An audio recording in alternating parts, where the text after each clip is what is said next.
ভালো কাজ করতেও ভালো লাগে, কারণ ভালো কাজ মানসিক শান্তি দেয়। আপনারা চেষ্টা করবেন গরমের মধ্যে মানুষের পাশে থাকতে। শরবত খেয়েছেন?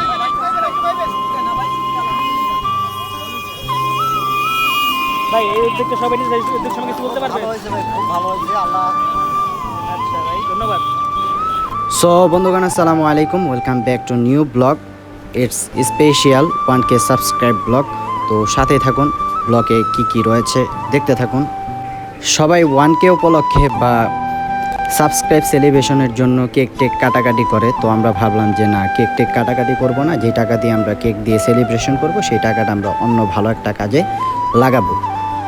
তো গাইস, ইদানিং দেখতে পারতেছেন যে আমাদের দেশে দুবাই, সৌদি আরবের মতো গরম পড়তেছে। তো রাস্তার মধ্যে অনেক পথচারী আছে, রিক্সা চালক, ভ্যান চালক, কর্মজীবী মানুষরা রয়েছে।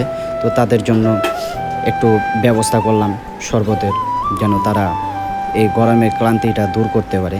তো আপনারা ভাবতে পারেন যে এটা শো অফ ব্লগ, আসলে শো অফের কিছুই নেই। যদি শো অফ মনে করেন তাহলে শো অফই।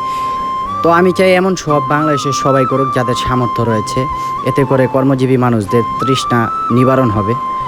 তো আপনারা চাইলেই এরকম একটা ব্যবস্থা করতে পারেন, কারণ খরচ তো বেশি না।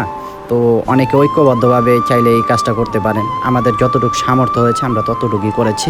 তো আপনারা আপনাদের সামর্থ্য অনুযায়ী যদি এই কার্যাবলী শুরু করেন তাহলে দেখা যাবে যে মানুষের জন্য ভালো হবে। সবচেয়ে বড় জিনিস, ভালো একটা কাজ করতে গেলে মানসিক শান্তি পাওয়া যায়, আর মানসিক শান্তির মাধ্যমে মানুষের দোয়া পাওয়া যায়, আর মানুষের দোয়ার চাইতে বড় কিছু এই দুনিয়ার মধ্যে নাই।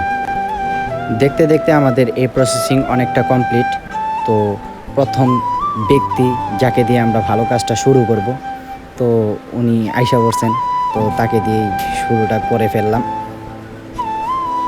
তো ওনারাও খুব খুশি হয়েছে এই জিনিসটা জেনে। তো তার মধ্যে আমাদের কাছেও অনেক ভালো লাগতেছে যে এমন একটা কাজ আমরা করতে পারতেছি। তো গাইস, এভাবেই আরও সামনে ভালো কিছু করতে চাই। আপনাদের দোয়া খুবই প্রয়োজন, আপনাদের সাপোর্ট খুবই প্রয়োজন। আপনারা সব সময় আমাদের পাশে থাকবেন, এতেই হয়তোবা আমরা আরও বেশি উৎসাহ পাব। সকলে মিলেমিশে কাজগুলো করেছি। আমরা এটাই বিশ্বাস করি যে 10-এর লাঠি 1-এর বোঝা। তো আমরা ঐক্যবদ্ধভাবে সবসময় এভাবে কাজ করতে চাই। পাশাপাশি কাজ করতে করতে অনেক খুনসুটি, দুষ্টামি ছিল নিজেদের মধ্যে, কারণ মন ভালো থাকলে সব ভালো লাগে। তো আমাদের মনটা অনেকই ভালো ছিল। তো এই জন্য অনেক এনজয় করছি। আর আমরা ভালো কাজ করতে সবসময় আগ্রহী, আর ভালো কাজ করতে করতেই এনজয় করাটা একটা অন্যরকম বিষয়। তো অনেকটুক কাজ কমপ্লিট, মানে যতটুক কাজ বাকি ছিল ততটুক কাজও মোটামুটি কমপ্লিট করে ফেললাম। তারপরে আস্তে আস্তে সামনে আমরা আমাদের যাত্রা শুরু করব। তো অলরেডি যাত্রা শুরু হয়ে গেছে, তারপরে আরও কিছু কাজ ছিল ইনকমপ্লিট, সেগুলো কমপ্লিট করতেছে।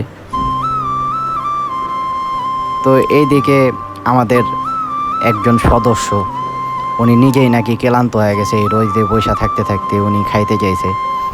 তো বলতেছে যে ভাই, আমিও তো একজন অসহায় মানুষ, আমার একটু দেওয়ার ব্যবস্থা করেন। তো আমাদের প্রসেসিং পুরোপুরি কমপ্লিট, আমরা রেডি এখন আমাদের কাজটা সম্পন্ন করার জন্য। তো কাজটা সম্পন্ন করতে করতে দেখা গেল হঠাৎ করে একজন বৃদ্ধ লোক যাচ্ছে। তো জয় ওনার কাছে গিয়ে জিজ্ঞেস করলো যে শরবত খাবে কিনা। এভাবে আমাদের কাজটা শুরু হয়ে গেল। তো গাইস, দেখতে থাকেন।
মামা আপনি একটা অনেস্ট রিভিউ দেন। অনেস্ট আমার একটাই, যে উদ্যোগটা আমরা নিয়েছি আমার অনেক ভালো লাগছে। আমি চাই আমরা একা না, এই উদ্যোগ সবাই নিক, সবাই এটা ভালো কাজ করুক, কারণ ভালো কাজ সবারই করতে হইব। আল্লাহ ভালো সবাই কাজ করলে মনে শান্তি মনে পাওয়া শান্তি পাওয়া যায়, আল্লাহও খুশি হয়। আলহামদুলিল্লাহ, ভালো লাগছে। ভালো লাগছে, অনেক ভালো লাগছে। সমাজ সেবা করেই পাওয়া যায় পরম শান্তি। যাক আলহামদুলিল্লাহ। সবাই আলহামদুলিল্লাহ খুব ভালো হয়েছে। আমরা চাই যে সব সময় যারা রোদে একটা চলাফেরা করে, এক এক কর্মকাণ্ড করে